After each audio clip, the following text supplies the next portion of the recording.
Welcome to episode 2 of the Ankara Blouse Masterclass.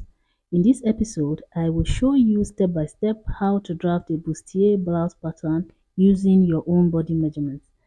So let's get started. I have my paper here now. I just got the regular brown paper from the bookshop and I splitted that into two, which is what I will be using.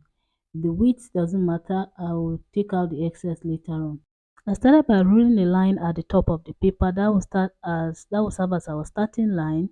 So from that line, that's where all the measurements are going to sit. So I went down from there by my length. So I'm using the blouse length of 27 inches. So from that starting line, I measured 27 inches down and then I marked. Now from that same starting line, I went on to mark my shoulder to nipple measurement, which is 12, my shoulder to underbust, which is 15, and then my shoulder to the front half length, which is 19.5 inches. So I marked the same point at the middle, and then I'll go on and mark the same point at the other side so that I get a straight line when I am done. Shoulder to nipple, shoulder to underbust, shoulder to front half length. So after marking both points now, I will go ahead and connect all of them together. I'm going to use a marker soon so you see it more clearly. I just want to try with the pencil first. In case of any errors, I'll just clean them out. So what I'm doing now is just connecting all the points together to give me straight lines. So the first line we have here is the chest line. Then the next one is the shoulder to nipple line, and then the shoulder to underbust line, and the shoulder to half length. That's the front half length because this piece here is for the front. So I'm using my marker now to make it more bold so you can see clearly.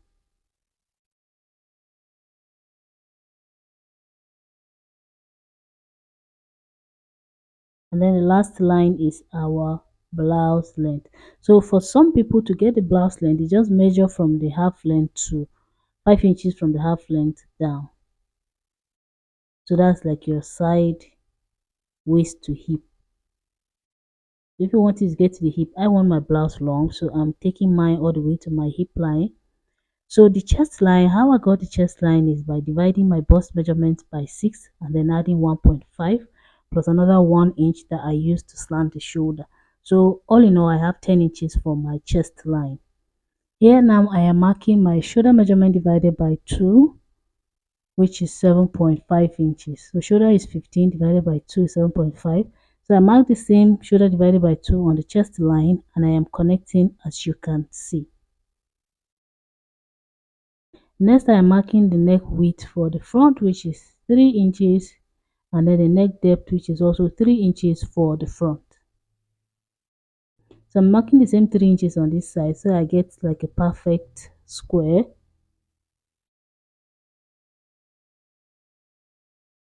After which I will use my curve to draw a curve like so. You can also use your hand, just make a curve touching the 2 points like so. Now this is it for the front. Now on this shoulder line, I'll come down by 1 inch like I said, connect that 1 inch to the neck and then slant like so. This is for the shoulder slope.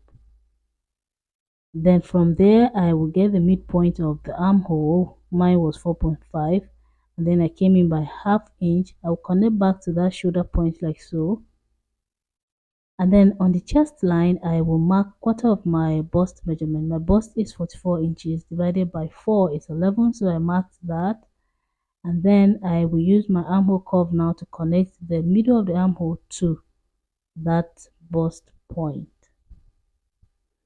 Next, I am marking my bust band measurement. So for me, I have 9 inches divided by 2 give me 4.5. So I mark 4.5 all the way down like so.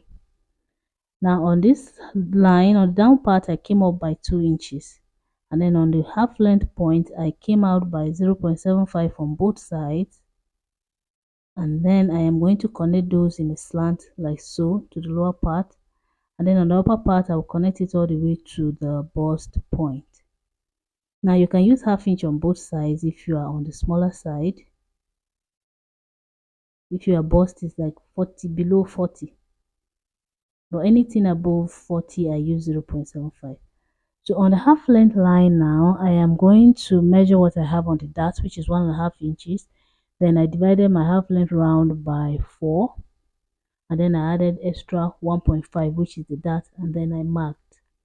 On the hip, I marked exactly my hip measurement divided by 4, and I marked it there. So I'm just using this slight curve to connect like so, and then I'll use a straight ruler to connect to the bust point.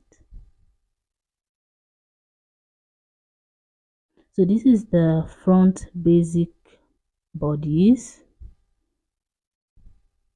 Next, now I am marking the bust dart. So the bust dart is the difference between your front and your back dart, your back half length, sorry. So for me, I have 3 inches as the difference between my front and my back half length. So that's what I came down by. I marked it and then I connected back to the front, back to the bust point in the slant. So let's draft the back bodies first before we now transform this pattern into a bustier pattern. So for the back, I'm doing the same thing. I drew a starting line at the top, and then I'm marking my chest line and then my half length and also the length of the blouse. But this time I am not marking 27 again. I am taking out 3 inches, which is the difference between my back half length and my front half length. So instead of 27, we are marking 20. 27 minus 3, yeah, do the math. So I'm using my pencil again to connect the points like so. So the back now is shorter by 3 inches. So based on your own measurements, it can be 2. It's mostly 2 for a lot of people, but it's 3 for mine. So the next thing I'm doing now is marking 1.5 inches all the way down, which will be my zip allowance.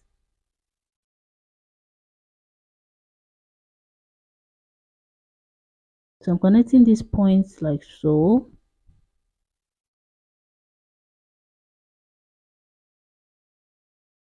Next, I will use my marker to make it more clearer. Now that I'm sure that everything is okay, we can continue.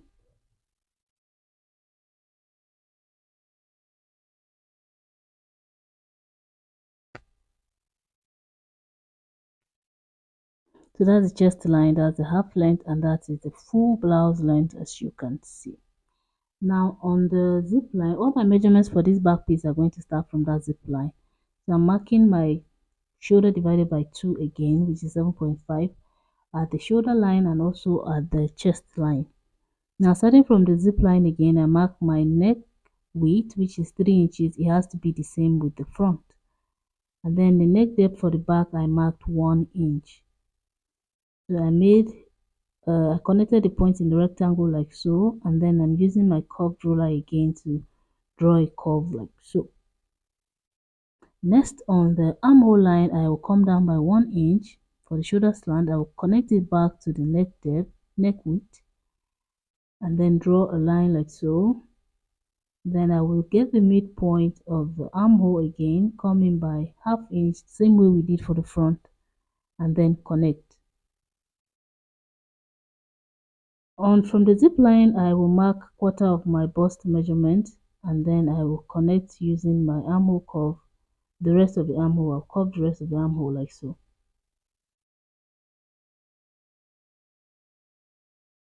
Now on the half length line, from that zip line, I went in by 1 inch. This is to help eliminate the bulge, the zipper bulge that might come. So I'm using 1 inch for me. You can use half inch if you're on a smaller size, or even 0.75. For me, I use 1 inch. 1 inch works perfectly for me. So I connected it back to the shoulder and then back to the length of the blouse.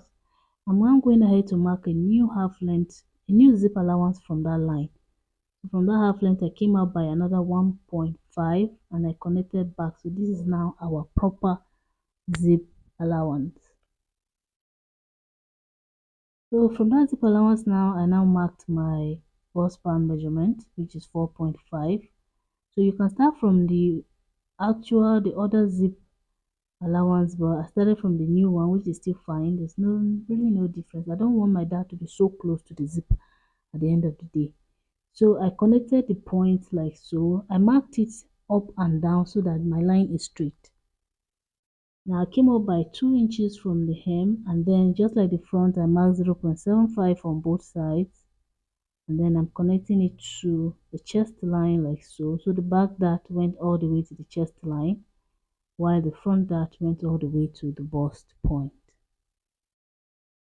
So next, now starting from the new zip allowance again, the new zip line, I also mark my waist measurement divided by 4 plus 1.5 for the dart, and I'll mark it. And then down here I mark my hip, and I'm going to connect both points together. Now my line does not look like the typical line you will see on most patterns, but it's fine. Everything is going to fall in place at the end of the day. Nothing spoiled. So if your line does not look straight, it's okay, it's fine. So next, now I have come back to the front bodies. We are going to alter this pattern now into a bustier. So on this under bust line, I am measuring what I have there, but I'm ignoring the dart completely. So I measure from the center front to where the dart stops, and then continue from the other side of the dart, leaving the dart completely. So when I get to quarter of my under bust round measurement, I will now stop. So I measure this the dart leg, I stop there, I lift, continue from the next dart leg, and then to where my quarter of my under bust round measurement stops. So for me, after which I measured and I got 1 inch left. So I came back to this dart leg now, I marked that 1 inch, and I am making a curve to the bust point. This is to tighten the under bust. So I marked 1 inch. What I have on my under bust minus the dart was extra by 1 inch, and that 1 inch is what I marked from the second dart leg, and I am curving it to the bust point. Now I'm going to connect that point back to the dart like so, back to the waist like so.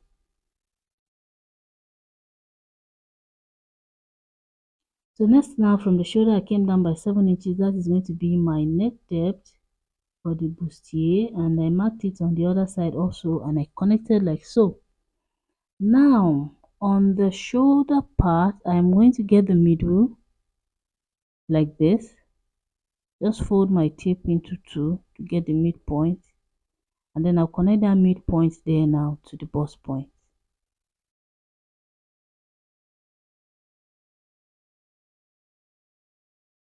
Now next, we are going to, from on that chest line, I'll mark 0.75 on both sides of that line now. 0.75, 0.75. I'll connect those 2 points to the bust point again.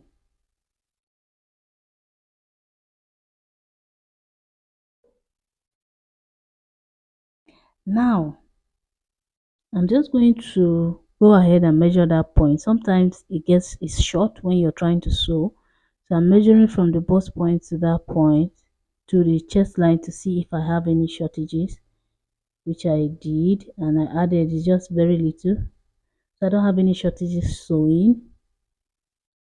Sometimes even after doing this, you will still see that one side is short, but it's good to do it.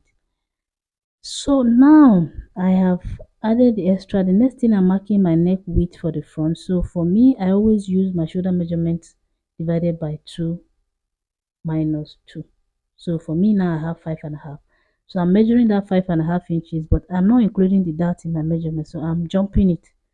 So from the center front, I measured to where the dart started, I left it, and then I continued to the other side until I get my 5.5 inches. So I got the 5.5 inches slightly after the armhole. So from there, we are going to now draw a new armhole, and that is where our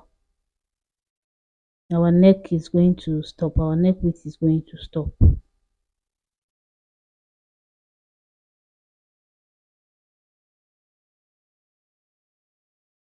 So on this hemline now, I came up by 2 inches. I am going to make a curve all the way to the center in whatever shape that you want. I'm just trying different shapes, trying to get one that is close to my sketch as possible. So at this point, whatever shape you want, however you want it to look on this lower part, just try try out so many things until you get the one that suits you completely. So I think this is fine for me. So I'm going to add that conical effect at the side. So I extended that point by 2 inches. Now I'm using the curve ruler to connect to the waist, from the waist to that 2 inches point like so. So I think this curve is perfect for me. Now from the chest, from the neck depth, I came down to be sure that I have up to 4 inches on my armhole because it fits better that way. So for me, I saw that okay, I need to add extra 1 inch to my armhole to make sure that I have 4 inches from my neck down.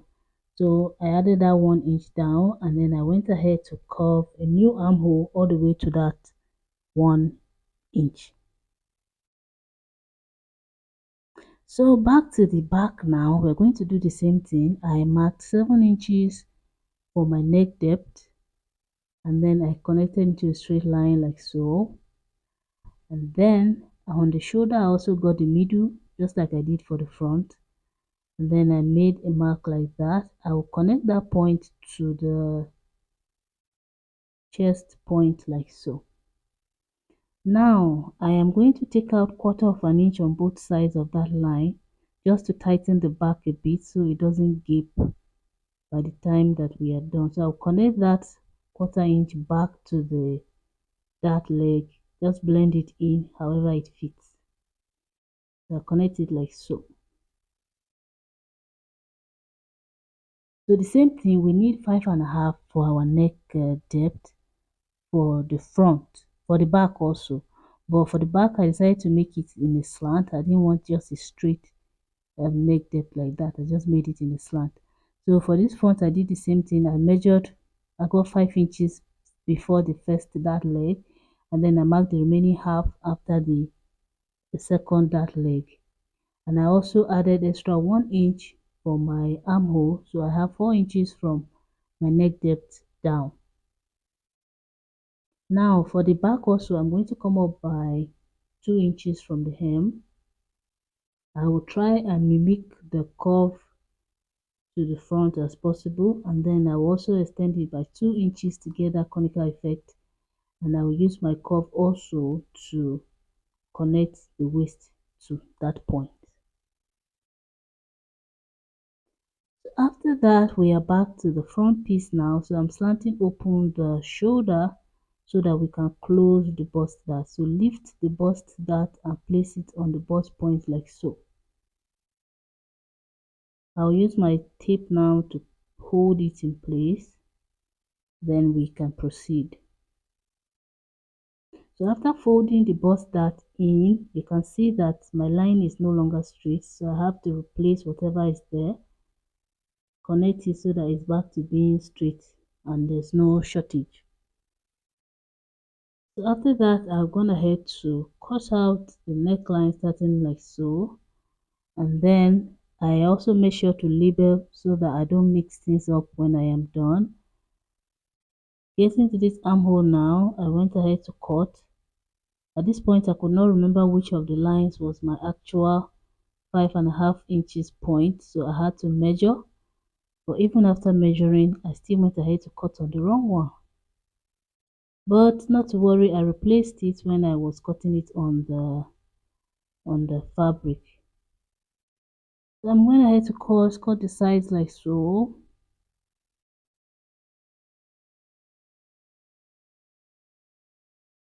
All the way. Then we cut out the dart.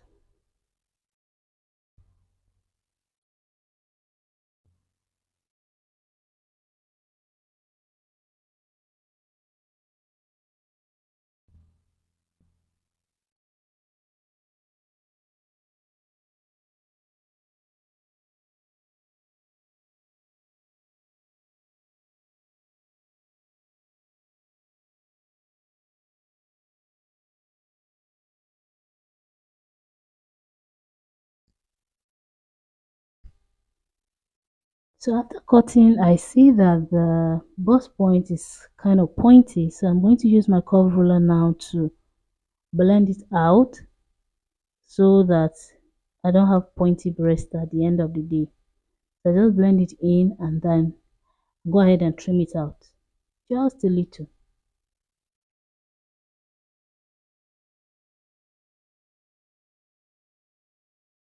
Also blend this point that is sharp, and this is it for the front. So we're going to go on over to the back one more time to cut out. So for the back now, I'm placing this front piece to be sure that we have a similar shape and to be sure that it is not long. So from the half length, we should have the same length. So from the half length to the length of the blouse, it should be the same on the side. So I see that I have ½ inch longer for the back, so I'm going to reduce it so I have the same.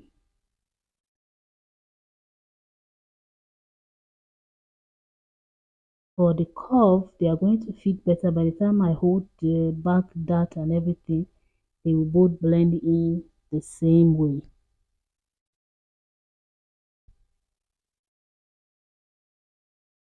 So I'm cutting out this part, that is the neck. I'm cutting it out like so, and then the new armhole and the sides. So whatever your measurement is, just use your own measurement at every point and you're going to get the perfect result, I promise you.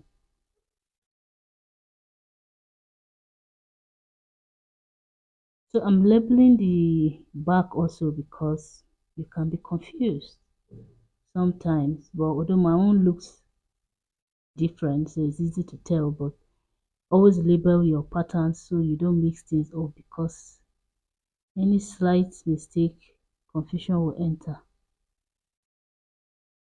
Okay, so this is for the back and this is it for the pattern.